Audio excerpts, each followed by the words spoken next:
So use the handheld. We're ready to go. We're ready to set.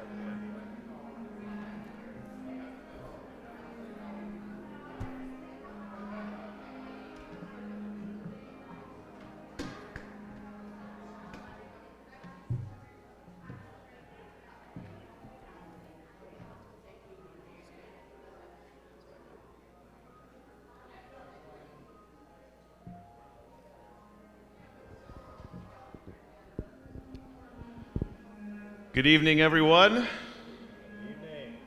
Welcome back to Crossroads Conference 2022. How excited are you for the weather today? Did we get out and enjoy the weather? You know how excited I am. I brought out the pink and the short sleeve. I am full-blown spring today. All right. Well, we're going to jump right into this here. Pastor's going to wrap up just a few things on the computer there. But we are going to get things rolling with our life hack that Dr. Kim will be bringing up front here with us. And Dr. Charlie, are you going to join us as well today? Oh, you are? Okay, sorry. Dr. Charlie. Okay, all right. Well, I'm going to step out of the way and let you do your thing.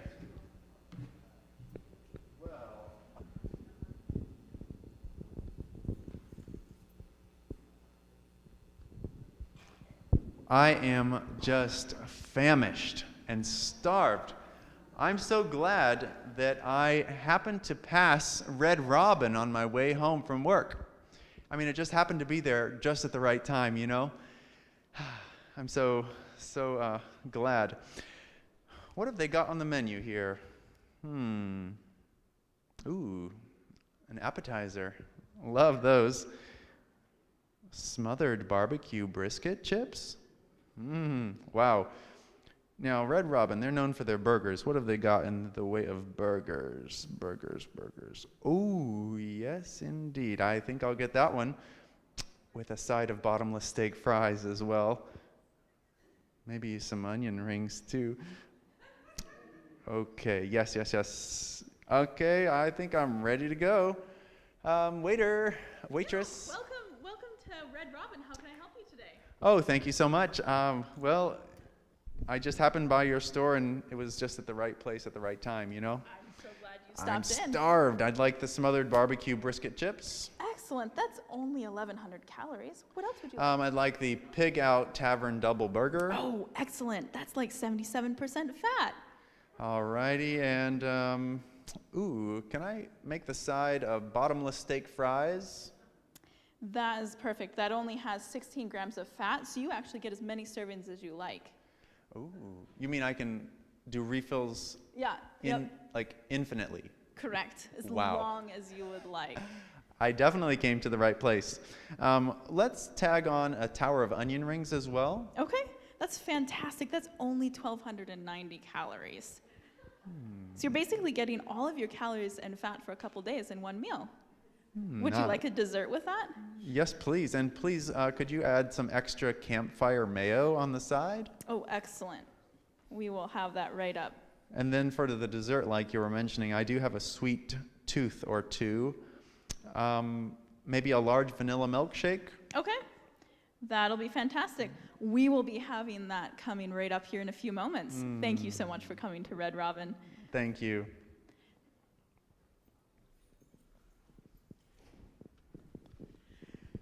Oh boy, my stomach's growling.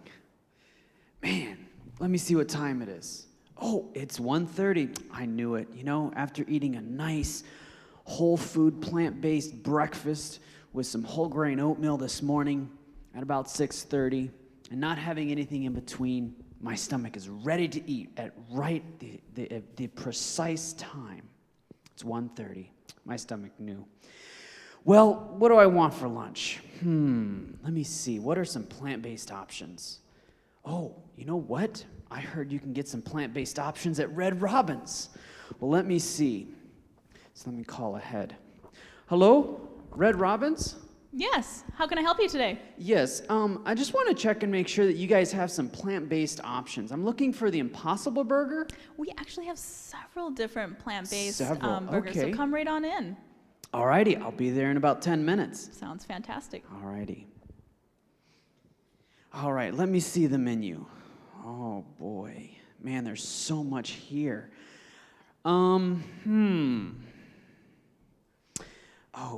great, that looks really good.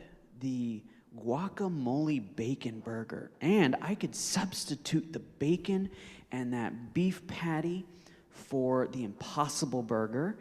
And let me see. And I can just take the cheese off. What else? Oh, their side menu. I really like their side menu.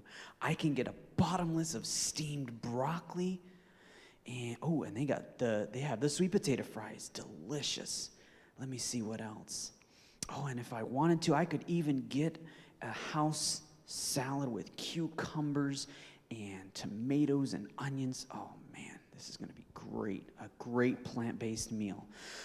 Waiter, waitress, Hello. I'm ready to order. Excellent. So glad Yeah. to see you. What Hey. would you like today? Yes, I was actually the one that called in early about your plant-based options. Excellent. Well, did you decide which one you wanted to try out? Yes, actually. So I'm going to go to your gourmet menu, burger menu, and there's this really cool-looking burger. It's called a guacamole bacon burger. Okay. And I would like to substitute the bacon Okay. and the beef burger for one of your Impossible Burgers. Okay. We can do that. And take out the cheese, so I don't want any cheese. Okay. We can do that. And can I also have fried the grilled jalapeno peppers Okay. and extra tomatoes? All right. That'll be great. For sure. Awesome. Thank you.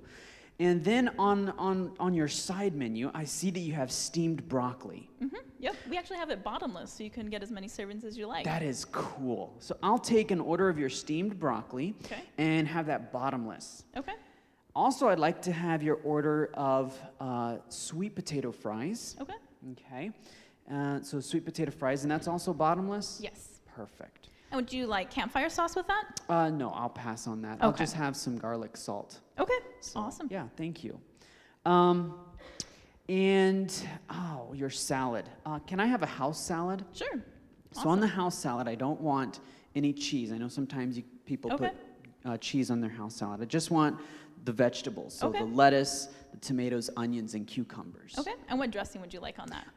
Actually, I'll take some lemon slices Okay. and some olive oil. Okay. We can do that. Awesome. Thank you so much. And would you like a drink with that? You know what? I'll just take a glass of iced water. Okay. Awesome. We can do that. Thank you so much for Thank coming to you. Red Robin. That'll be coming right up. Awesome. Looking forward to it. You know, I noticed some different ordering patterns between our two friends here. I'm curious. You had some healthier ordering patterns today, just as an illustration. Appreciate our participants here. What were some things going through your mind that kind of clued you into getting some healthier options at Red Robin? Yeah, so first off, I made sure that I had a whole grain plant-based breakfast early this morning, and it was able to hold me off till the right time where my stomach was actually ready to eat about 5 or 6 hours later. And come about 1:30, my stomach started letting me know that it was time to eat. And so, of course, being that I'm plant-based, I enjoy a plant-based diet, I called ahead to make sure that you guys had plant-based options. So I was able to substitute some things as well. So you noticed I had the option of the guacamole bacon burger. So I was able to take out the pork, the bacon and the cheese and the beef patty, and substitute it for your plant-based Impossible Burger. Which is awesome. And there's actually a lot of substitutions that you can do if you just ask, like substituting beans instead of meat, for example, or some of the things that you did, which is fantastic. Mm-hmm. Yeah, absolutely. There's also some other things, we have, so when you get like pizza, you can substitute. Places like Cottage Inn Pizza actually has vegan cheese options. So yeah, there's several things that you could do. You can usually find something healthy anywhere you go. And I loved what you did with the dressing. That was some good ideas out there. Well, very awesome. Did you guys learn some good, maybe practical tips next time you go out to eat? Awesome. Thank you guys so very much for our participants today.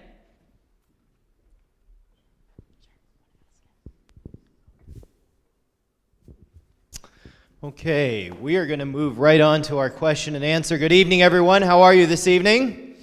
It's good to see you all. Thank you guys for reminding us about the importance of eating healthy and plant-based. And it's amazing. Almost anywhere you go, you'd be surprised you can find something on the menu that's plant-based.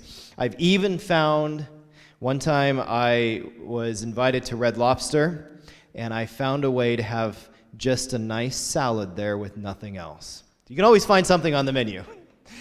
Dr. Kim, we have a question this evening that someone is asking. They're wanting to know how they can lower their blood pressure and what are the best steps to take care of that.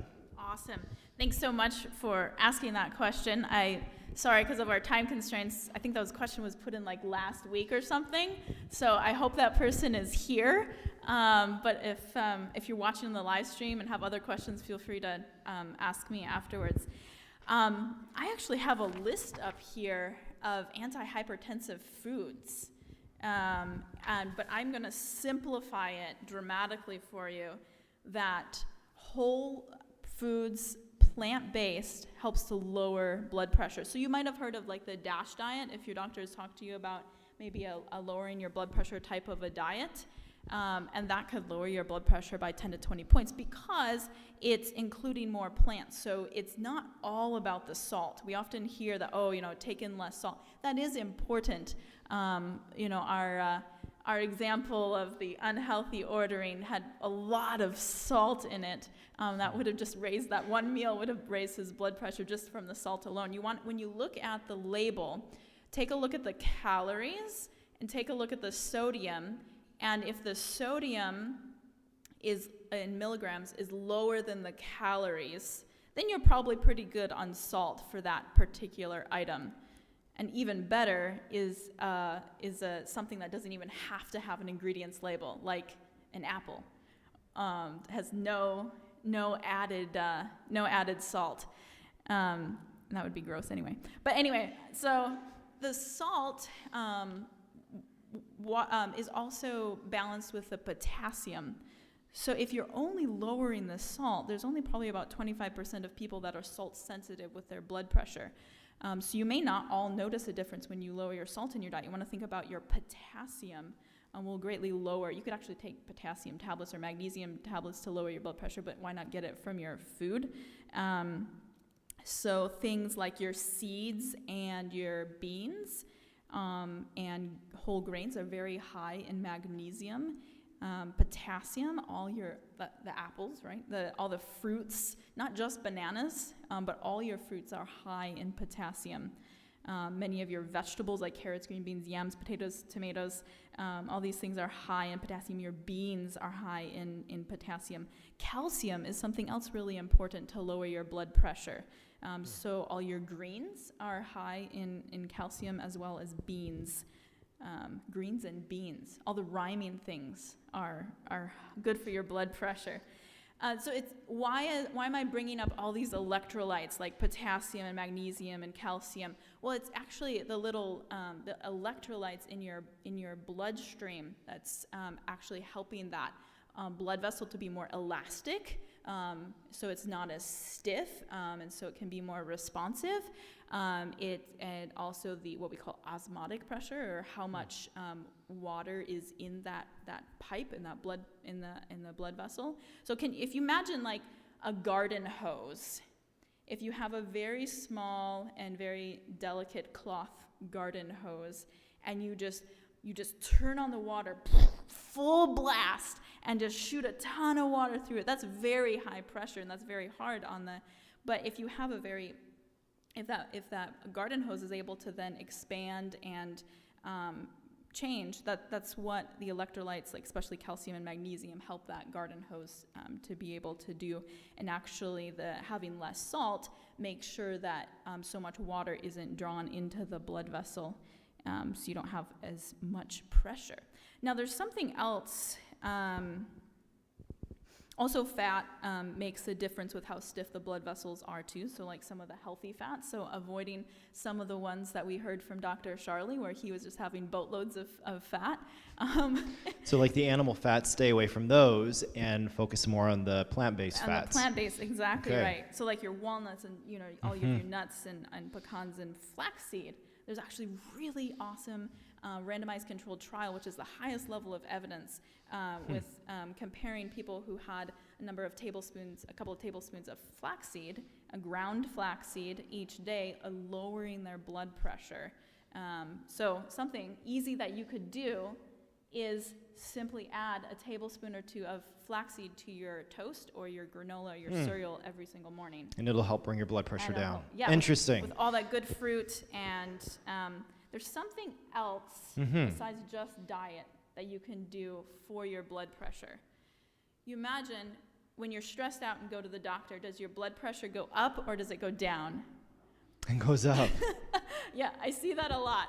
So there's something related to stress and blood pressure. We're actually going to hear a lot about how to reduce our stress this evening from Dr. Mills. So it's not just about the diet, although that plays a role in it. It's actually how are we dealing with stress? What are some ways we can cope with stress? And how can we make our whole body, mind, and spirit under less pressure? And I'm not gonna steal Dr. Mills' thunder, but stay tuned to that, especially if you are concerned about high blood pressure. Excellent. Well, thank you very much, Doctor. So just to recap, I should stay away from the high salt food. Those delicious French fries I should probably not have if I want to lower my blood pressure. You can bake those fries that we talked about a couple weeks Bake ago. them and not put any extra salt on them and not buy them from McDonald's or somewhere else. Right. And then I can increase my potassium intake, and that's coming from the green leafy and from tomato. You had green beans on there. You had other things on there that we can eat. That wholesome plant-based foods are going to help bring it down, decrease the amount of stress, and even exercising a little bit will help as well. I did not mention about exercise. Nathan is going to get after me. I see him frowning in the back there. He's pointing his finger at me. So exercise, aerobic exercise, so that means like walking or getting your heart rate up, will lower your blood pressure by 10 to 20 points. It's incredible what exercise can do for your blood pressure. And also in a stress-free environment can also make a big difference. I should mention that caffeine raises the blood pressure as well. We had a number of people in Renove last time and as well as this time that their blood pressure just comes right on down so nicely. Just by cutting off the caffeine. By increasing your water and cutting down on the caffeine. So tons of things that can make a difference for blood pressure. Wow, thank you very much, Doctor. Appreciate that. Now you know how you can lower your blood pressure.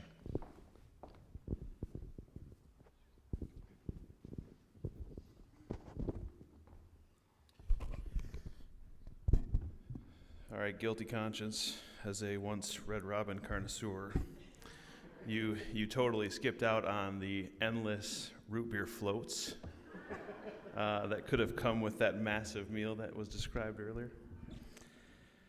All right, so introduction of our speaker and our special music this evening. We're going to have, for special music, Emily and Anthony Griffin, along with Donna Hall. And then followed right after that, Dr. Phil Mills will be presenting on ways to relieve stress and to move beyond it. Dr. Mills is double boarded in dermatology and physical medicine. He has spoken around the world on health and wellness, and he is currently serving as the chair at Weimar College. He lives in Tennessee with his wife, Sherry.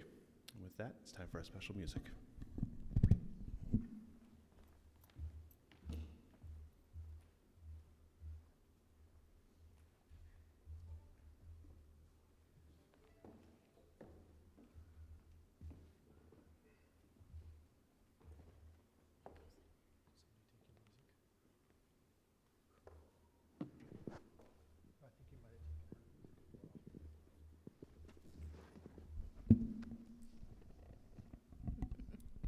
Good evening.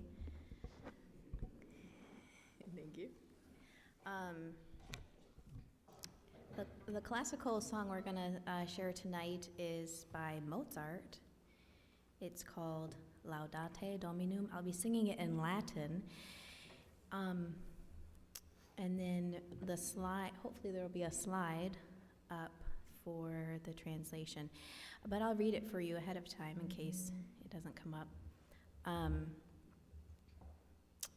He wrote this number about Psalm 117. It's the shortest psalm in the Bible, and it says, "Praise the Lord, all you Gentiles. Laud him, all you peoples.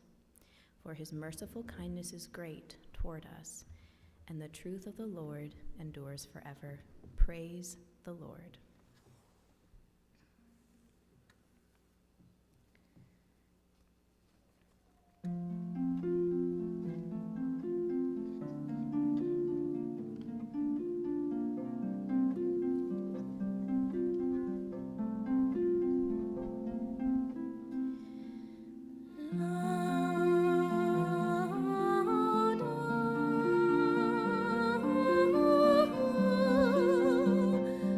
To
Am I on? Yes. Just listening to that music will decrease your stress. We won't be talking this evening about music, but of course that is an important aspect of stress relief, and I would like to thank the musicians for that. I'm happy to be sharing with you the resources that help us thrive with the inevitable and unavoidable stresses of our life. To enhance our learning, I'd like to begin with a little test on your impressions about stress. I don't want to increase any of your stress tonight, though, so I'm not going to grade any of the papers. In fact, there won't even be papers. Please mentally answer the questions with a true or false in your mind. And the first question is true or false. Stress is an important factor in nearly 45% of diseases. True or false? Second, true or false? Unfortunately, in our present society, most stress is unavoidable. True or false? Number 3, true or false? Stress lowers blood glucose in diabetes. True or false? Number 4, it is a fact that most of the effects of stress are outside of our control. True or false? All right, let's look at the answers. Number 1, stress is an important factor in nearly 45% of diseases. That's false. It's nearly 80 to 90% of diseases. Again, the second one is also false. Unfortunately, in our present society, some, though not most, stress is unavoidable. Number 3, this too is false. Stress elevates the blood glucose, and those of you who are diabetic here know this by your own experience. And then lastly, it's false again. While it's true that some of the effects of stress are outside of our control, most is actually under our control. And sometimes the media seems to give the impression that it's a false narrative, it's fake news, that everything causes cancer, everything gives stress. But it's not true. Sometimes we almost want to throw up our hands that we're just helpless victims caught in a little lifeboat and bobbing along the sea of life without any anchor. But I hope you see by the end of our presentation that much we can do is very, very powerful to relieve the stresses of our day. But what do we mean by the word stress? Clinically, the term stress is referring to a partial or full activation of the body's alarm system, getting it ready for fight or flight with a release of very powerful stress hormones. The 3 major stress hormones are cortisol, GH, and norepinephrine, but there are a number that are involved as well. Stress is related to feelings and negative emotions such as anger, discontent, jealousy, envy, hatred, fright, worry, guilt, shame, so forth. And of course, the opposite of stress is peace. This is associated with positive emotions and positive hormones. Perhaps you have seen the scientific studies that link love to endocrine and neuroendocrine hormone release and their associated health benefits. Stress, which causes this fight or flight response, has profound physiologic effects. It increases our cholesterol levels, blood pressure, blood glucose levels, and our heart rate.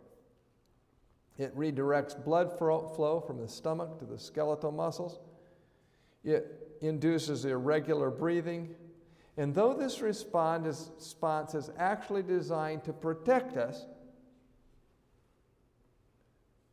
when even a minor stress response is prolonged, it can contribute to very serious diseases. Stress effects depend upon 4 different factors. First, frequency. How often is the stress present? Secondly, duration. How long does the stress last? Third, how intense, how strong a biological reaction does the stress induce? And lastly, how sensitive are we to the stress? What triggers, how big of a stressor triggers a physiologic stress response? Now, the first 2 stress effects depend on the stress itself, the stressor or the agent of stress. The last 2 stress effects depend on our response to the stress. The first 2 stress effects have to do with external, environmental factors. The last 2 stress effects have to do with the internal, the individual physiologic as well as the psychologic responses to the stress. Our aim is not to indiscriminately remove these stresses. Unfortunately, we are experiencing an epidemic of crime, which is associated, of course, with the rampant use of drugs and alcohol.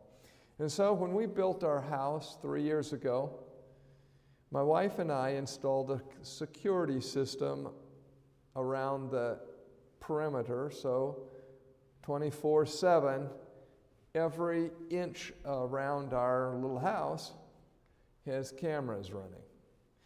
And then we also installed an alarm system when you come up to the house or if you ring the doorbell.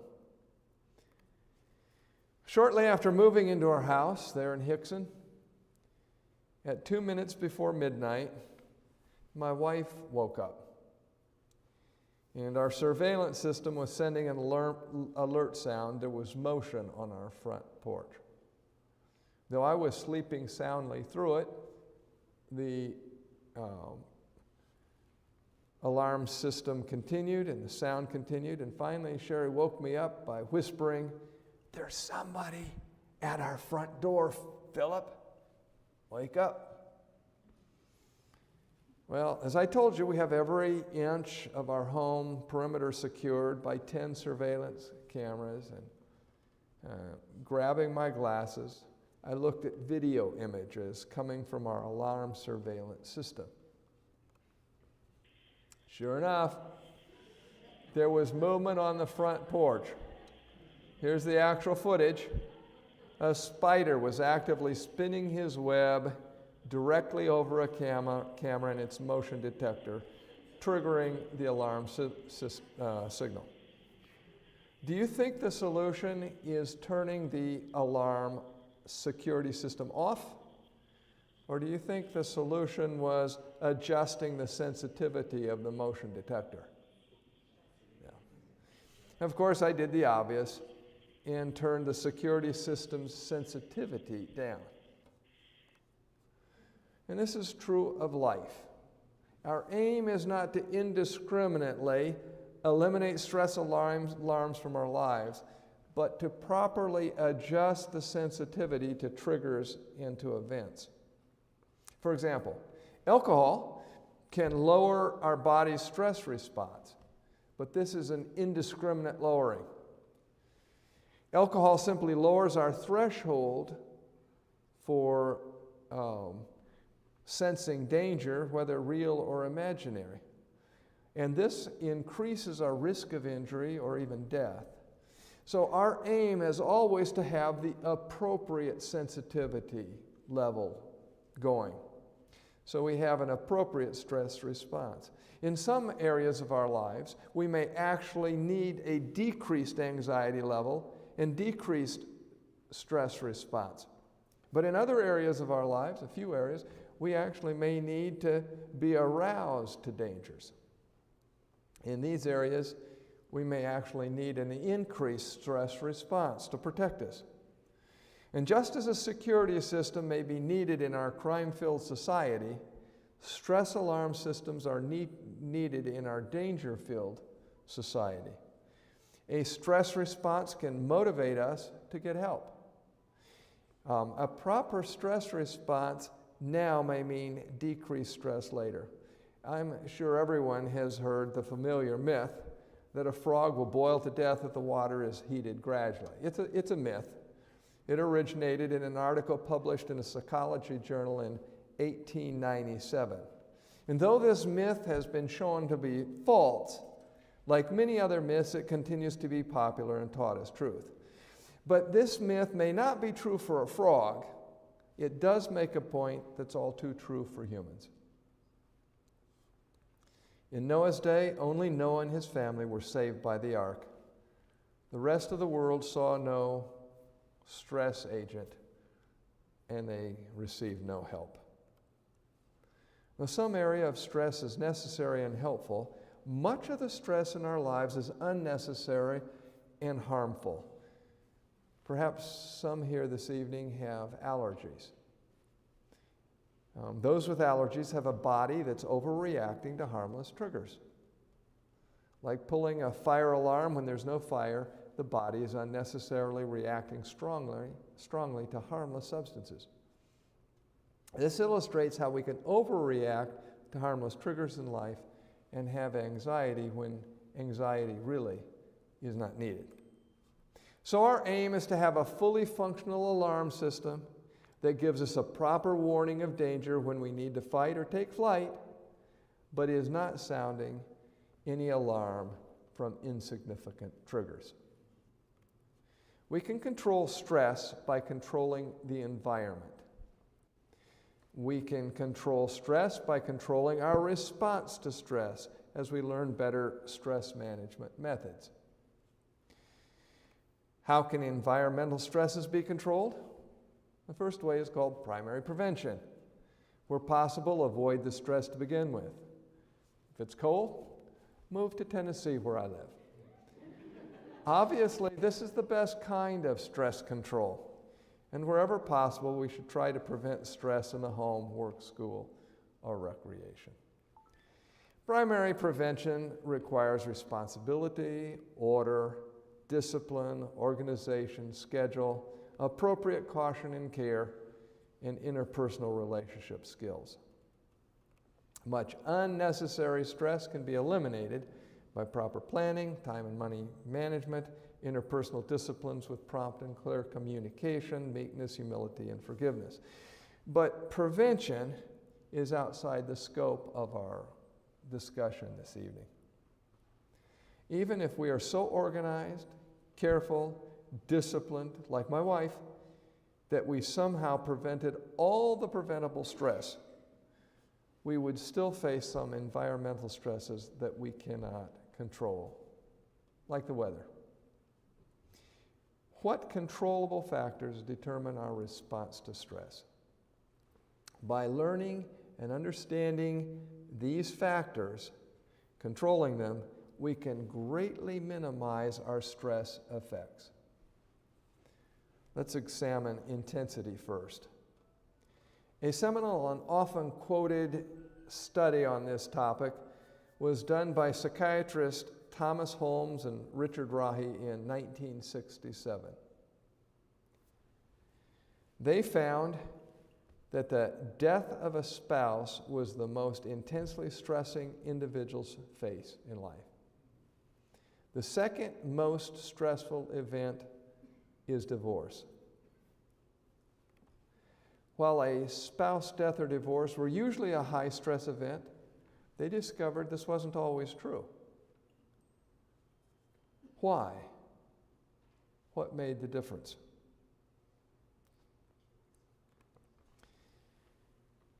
I was talking to a physician's wife years ago, and her husband had just passed away. He was in the same specialty as I was, and so I went to see the wife and comfort her, but I found her saying, no, that was the happiest thing in my life. He was a miserable man to live with. And she was liberated, happy, and rejoicing. To understand, to understand what controls stress intensity is to have very powerful tools in dealing with life stress. There are actually 3 factors that make the difference in our stress intensity. Let's look at them. The first key in stress management is our general health and energy level. The mind affects the body affects the mind, they work together. We cannot handle as much stress when we're tired or sick. During my internship and residency, when required to be up all night and still work the next day, I discovered I was much more irritable. Little things bothered me that otherwise I wouldn't have given a second thought to. How do children behave when they're tired? How do children behave without breakfast? To protect our general health and increase our energy level, we must have a knowledge of the laws of health. And that's what you're getting here. That's what is being taught also in Renovate Health. The knowledge of taking care of our bodies. Of course, it's not enough simply to know the laws of health. We must follow the laws of health we know. When I went to medical school, my dad sent me off with some very good advice. He said, Philip, in medical school, you're going to learn some things about how the body is damaged by activities that people do, foods they eat, the way they live, lifestyle factors. And don't take these things as theoretical to simply teach your patients. Utilize knowledge as your friend. And even if it's not something you particularly would like to do, you can like it. Use the knowledge you gain in medicine to guide your behavior in life. He says there are other things that you might like, but you discover in medical school that these are actually harmful to your body, harmful to your mind. It doesn't matter if you like them. Use knowledge as your friend, truth as your friend, and stop doing those. Adopt the lifestyles that are healthy and stop any lifestyles that you discover are harmful. I think that was good advice. Proper diet, rest, exercise, water, fresh air, sunshine, regularity and routine, temperance in what you eat, plant-based diet, all the things that Dr. Kim is sharing with you, these are key for our general health and our energy levels. They contribute to a sense of well-being and an antidote to anxiety and depression. And avoid those things that are harmful, the smoking, the alcohol, the caffeine. And the second key to stress management might be called, for want of a better term, I'm just going to refer it to conscience. It's that inner voice that tells us this is right or this is wrong. It's something we're born with. The inner compass doesn't always work. It needs education. Some prefer ignorance of the laws of health so they can violate the laws of health without a sense of guilt. They're willingly ignorant. I was helping my dad. My dad was a health educator. He was also a pastor. But he did he helped thousands of people stop smoking all over the nation. Won a number of rewards. So I helped him in a lot of these programs. And in one program, as people were coming in to learn the principles that can help them in stopping that habit, a lady came in with a scowl on her face. I can see her now. And she came in and she sat down to sign into the program and give the information that was needed in the research studies that we were doing. And she plopped herself down in the chair and she says, "I wish that I lived before they knew all these things about smoking so I could just smoke in peace." This stress program, her stress program, was ignorance. But would ignorance protect her from the consequences of her health habits? No. This is merely a stress-reduced way to kill ourselves. Ignorance is not bliss, because sometimes what we don't know is killing us. God wants us to know for our good.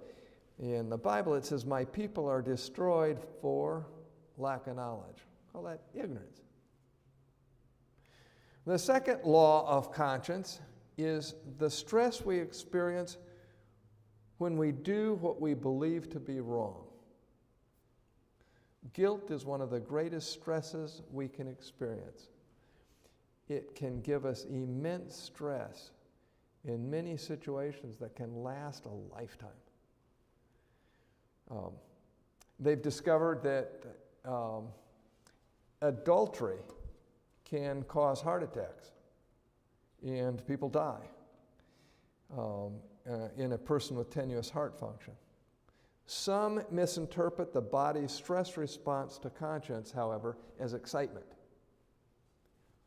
Interestingly, the physiologic changes that occur when we believe we are lying are often measurable on lie detector tests. This is a measure of certain components of our body's stress response which may be present when we lie. This is the law of sin and guilt. Guilt is what we feel when we do something that we know is wrong.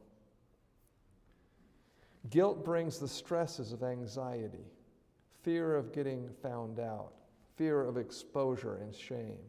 It also brings the stress of distrust of others.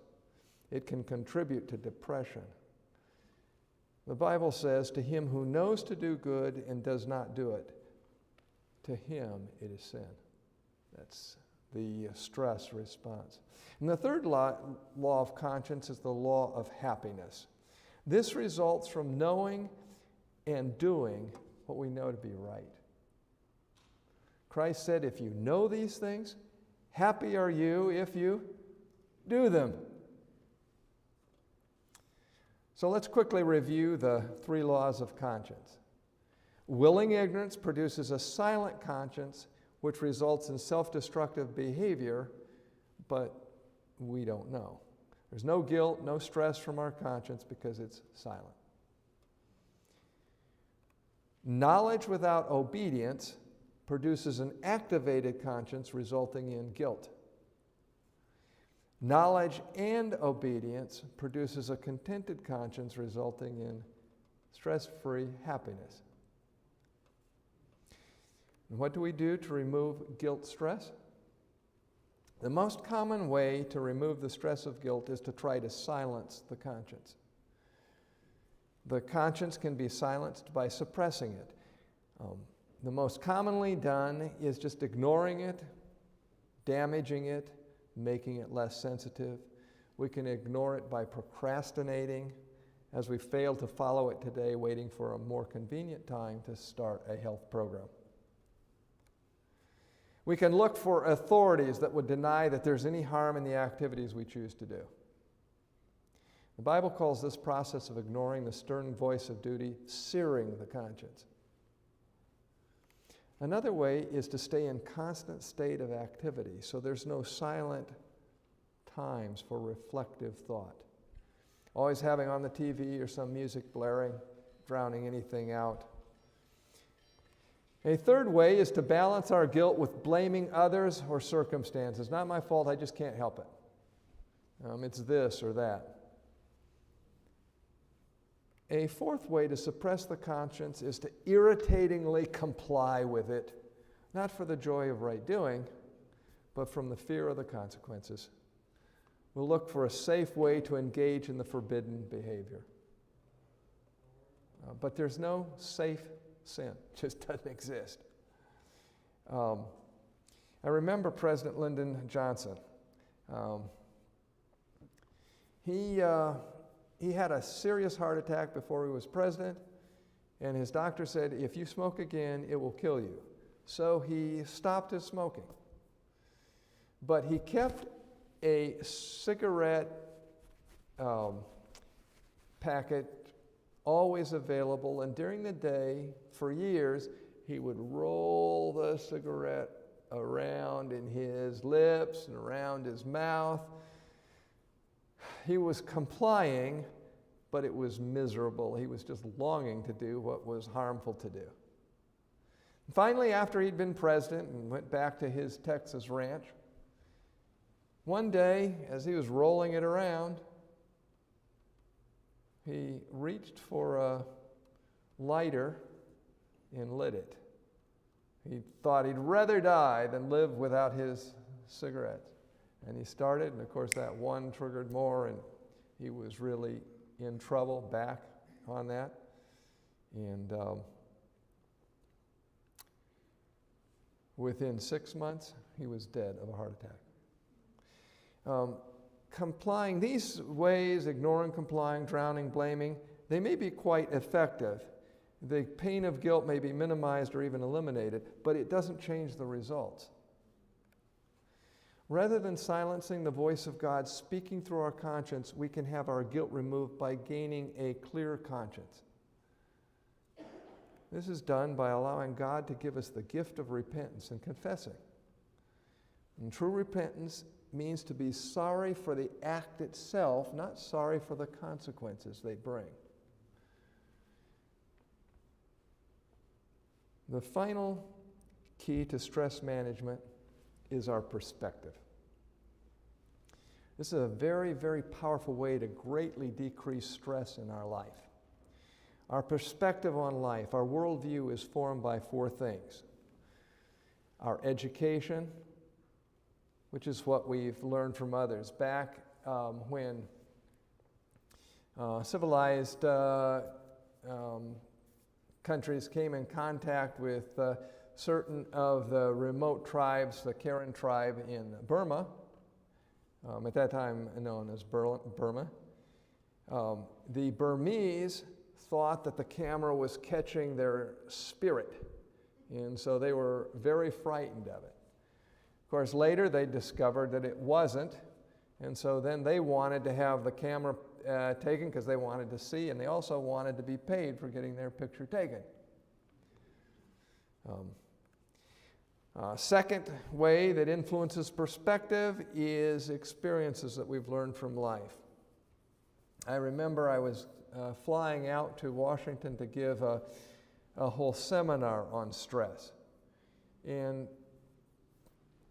the plane was empty. I was the only passenger. It was amazing. Never flown on a plane like that before or since. So the stewardesses were actually bored, and one came and sat down by me. And we began talking, and she asked me what I was doing. I told her I was flying out to give a series on stress control. And she looked at me, she grabbed my arm, and she says, "I need it, give it to me right now." So of course I asked her, what was that response? And she told me the story. She'd been a nurse before being a stewardess, and her mother had been told that the mother was told that she had a cancer, And so this nurse had gone into the doctor with the mother and told the doctor, please do everything for my mother. We just want her to live as long as possible. And they did do everything for the mother. But the cancer was helped for a time, but then it progressed, and finally the mother was miserable, and she told me, the stewardess told me, that it was a relief. What first had been a terrible thought that her mother would die became a relief when the mother's pain was gone and she had passed away. But the daughter couldn't stand working in the hospital anymore because it kept bringing up her mother, so she became a stewardess, but she was still having some stress over that. So education, experiences of life change our outlook, our perspective. Our goals, what we plan for life, what we want from life. I took care of both football players and other sports injuries, as well as work comp injuries. And it was hard to keep the football and baseball players from going back to their sport, and sometimes it was difficult to encourage a few of the injured patients to go back to a work that was really not very enjoyable, not very challenging, and not very fun. And then lastly, perspective is also changed by expectations, what we are expecting life to bring us. The difference between being disappointed versus being surprised. So let's quickly review these three elements to stress management. Our general health and energy level, notice this has to do with our bodies, our physical nature. Our conscience, which has to do with our spiritual area, our spiritual nature, and our perspective, which has to do with our minds, our mental faculties and outlook. All of these are impacted. And we must attack stress with all the resources at our command from our body, our soul, and our body, our mind, and our spirit. A perspective is a very powerful way to change almost overwhelming difficulties. If your face was burned and you were left with severe scars so that others couldn't recognize you, would you still be you?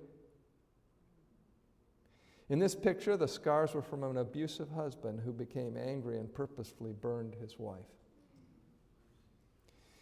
If you were in an auto accident and paralyzed from the neck down, would you still be you? If you had the stroke and lost your ability to talk, would you still be you? What makes you you anyway? There's a biblical word that describes the person you really are. The word is spirit. It's very important to understand this word, and many people are confused by the term. In both the Old and the New Testament, the word spirit is translated from words meaning breath or wind. It's a variety of meanings. It's used in a variety of ways and contexts. Like the wind, it's difficult to put your finger on spirit, yet it's no less real. As sometimes used in the Bible, it is synonymous with the English word character.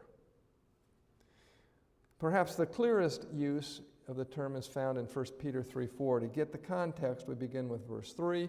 Whose adorning let it not be the outward adorning, plaiting the hair, wearing gold, or putting on apparel, but let it be the hidden man of the heart, in that which is not corruptible, even the ornament of a weak and quiet spirit, which in the sight of God is of great price. My mom and dad used to tell me, pretty is as pretty does. Here the word translated spirit, that hidden man of the heart, is what we would call character, and that is how some modern translations, such as the Complete Jewish Bible and the New American Bible, translates this passage. In this text and some others, the word spirit means character, and the word character comes from a Greek word for a stamping tool. When I was in medical school, I was tasked to give a lecture on character. And I wasn't sure what it was. I wasn't sure how to define spirit or character. So I took a piece of paper, and I'm just showing you what I did, and made 2 lines on it, labeled the top line character traits, and the bottom line I labeled non-character traits. I'm going to give you my actual list. The first item I put down was hair color. Where would you put blonde hair? Character or non-character? Non-character. Where would you put love? Character. Where would you put honesty? Character, non-character? Absolutely. Where would you put generosity? Character. Where would you put intelligence? Character or not character? Not character. Correct. Where would you put money? Non-character. Where would you put pity? Character. Where would you put knowledge? Character or not character? Not. Where would you put looks? Not character. So, where would you put sympathy? Yeah, character. Of course, every character quality has an opposite character quality. What's the opposite of love? Yeah, hatred, you might say, indifference, hate. What's the opposite of generosity? Yeah, well, honesty, dishonesty. What's the opposite of generosity? Stinginess, miserliness, selfishness. We could have various words. And pity, contempt, sympathy, unsympathetic, unfeeling, lots of different words. Character traits are the qualities of life available to all. Everyone possesses or could possess to a greater or lesser degree. How many character traits are there? When I first discovered this and gave a lecture on it, I'd found 64, so I told them it's 64. Later, I kept adding to it, found 109. A friend of mine, Dr. Kevin Bryant, went through the unabridged Merriam-Webster dictionary and found 309. So unless he missed one, I think that's the definitive number. Personality. What's personality? That's our unique expression of our character qualities. Everybody has their own personality. And reputation, that's the character qualities others think we possess. And the hidden man of the heart, the character, is who I really am. This is who you really are. That's your character. Are you still you after a haircut? After a hairstyling? When your hair turns gray? Or mine isn't gray, it's just become platinum blonde. Or even if it becomes bald. Are you still you as you get older? Some authorities report that your maximum IQ is when you're 16 years old, and so if you're over 16 here, you're over the hill. Are you a different person when your bank account and savings change? Do you become a different person when you earn a PhD? Are you really a different person after a facelift? While these non-character environmental and inherited factors, they're not character, they influence our character. Parents can give us inherited gifts and defects of genetics. They can surround us with advantages or disadvantages, but only we determine our character, our choices. Character is the structure we are building with every thought and feeling. We deepen the thought or the feeling when we put it into action, and repeating these become habits, and habits become fixed, and that's our character. The characters are habitual thoughts and feelings. That's who we are, who we really, really are. Sudden and unexpected changes in our environment do not make character, but they do reveal it.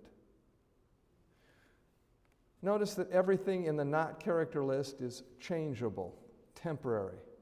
The character we have at death, the character we have, is eternal. The world's focus is on that which is temporary, that which absolutely will change over time. The externals, the looks, the fortune, the fame. Heaven's focus is on the eternal. The character qualities that will make a difference. It determines whether we will spend eternity in heaven. When we understand the importance of the hidden man of the heart, the spirit, the character, we will be focusing where heaven focuses on the eternal. Our investment in our time, our money, our thoughts, our attention will be that which will assist us in an eternal character development. When I understood this in school, it changed the way I studied. It changed the way, my perspective on life. Now, if you are going on a trip, you can only take 2 bags, unless you want to pay extra, and I never want to pay extra. And when we pack our bags for heaven, there's only 2 things we can take. Our character. The character we develop here on this earth determines the responsibilities God can entrust to us in heaven. I think of a beauty queen. Proverbs says, charm is deceitful and beauty is vain, but a woman who fears the Lord, she shall be praised. Or an IQ king. If that beauty led them to have pride and a miserable character, it didn't do them any good. But if it was used to develop a character of friendliness, then it's eternal. The only other thing we take with us to heaven is the friends who go with us. Everything else just perishes. And thus our goal should be to have eternal investments.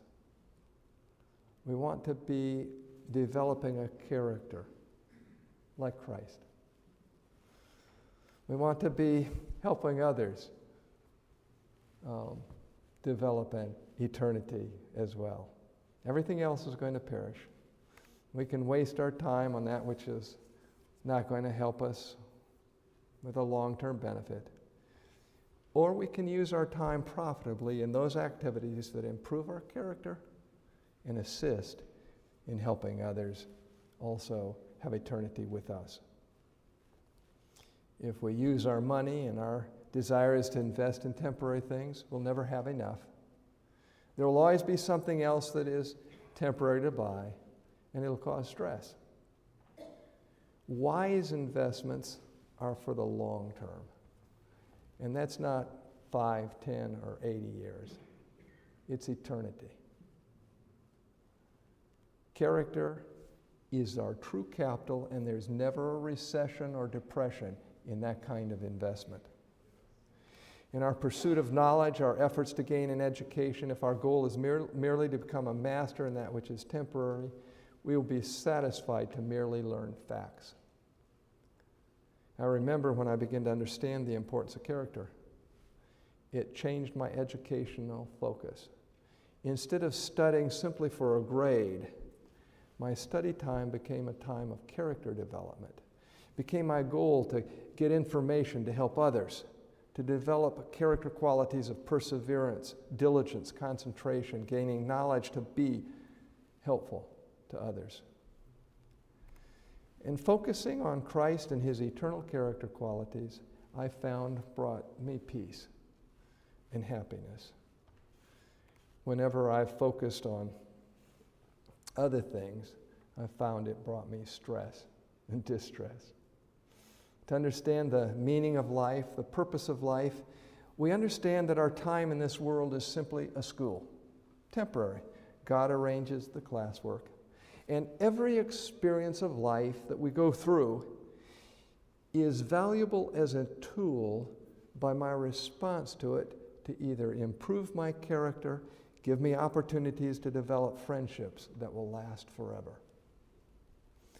We know that all things God works for, that in all things God works for the good of those who love him, who have been called according to his purpose.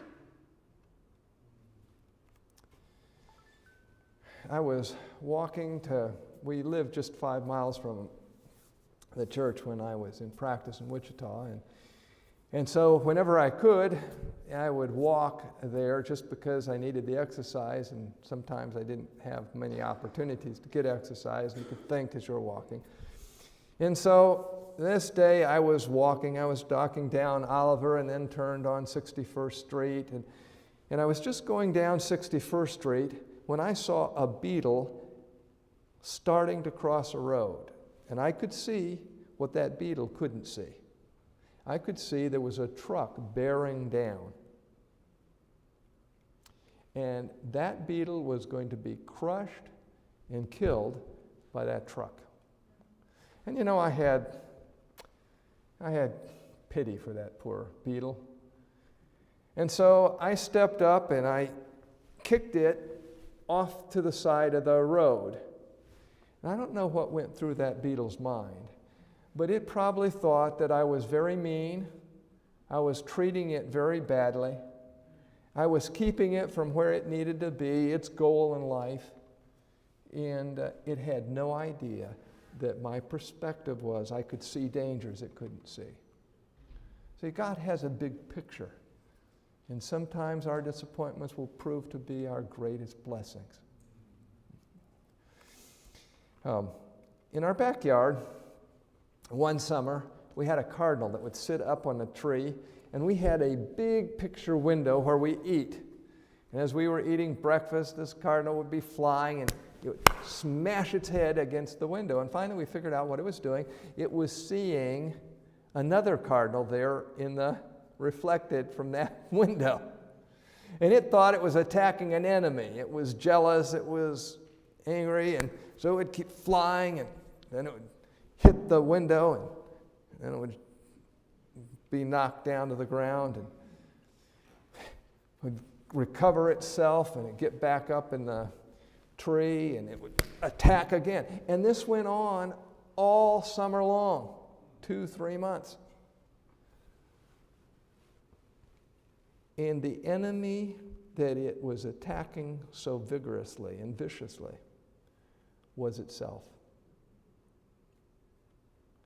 You know, in the stresses of life, sometimes the things we attack, they're really ourselves. To understand life is to understand that all the events of life are overruled by God for our good. We can trust him at all times. We can thank him at all times. We don't have to thank him for everything, but we can thank him in everything. We can ask him to give us each day our daily bread, casting all your care upon him, for he cares for you.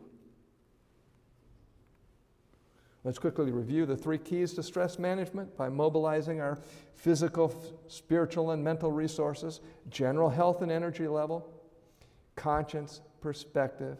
Our general health and energy level, we follow the laws of health. Our conscience, we confess, we are forgiven, and we forgive others. And we trust God in the experiences of life that is working for our good. These are powerful resources that God has made available to every Christian. I'm so grateful for them and what they've done for my life. Are they resources you want to use? Let's just bow our heads. Father in heaven, how grateful we are for the simplicity that a life with you brings, how it solves a multitude of difficulties and perplexities, how it adjusts our stress so that we're alarmed when we properly should be alarmed. And we commit to you what is outside of our power. Thank you for your love to us. And I just pray that you will help us take our decisions and give us the discipline we need to make the choices and changes that we must have. In Christ's name we pray. Amen.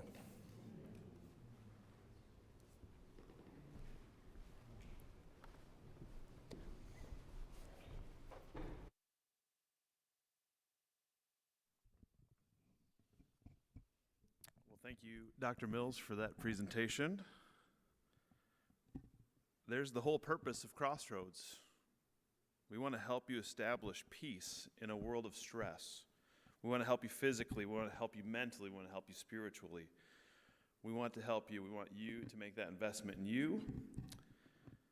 And so, again, we want to thank you for joining us this evening, for spending this hour taking in more knowledge and learning and improving each day. Coming up tomorrow night, we have Digging Deeper. We're going to be diving into Daniel chapter 8 and chapter 9. On Thursday, Vicki Griffin will be joining us once again. She'll be speaking on our fabulous friend, fiber. Does that sound like fabulous friend? We're going to find out just how fabulous it is. So join us each night at 6:30 for these events. We look forward to seeing you, and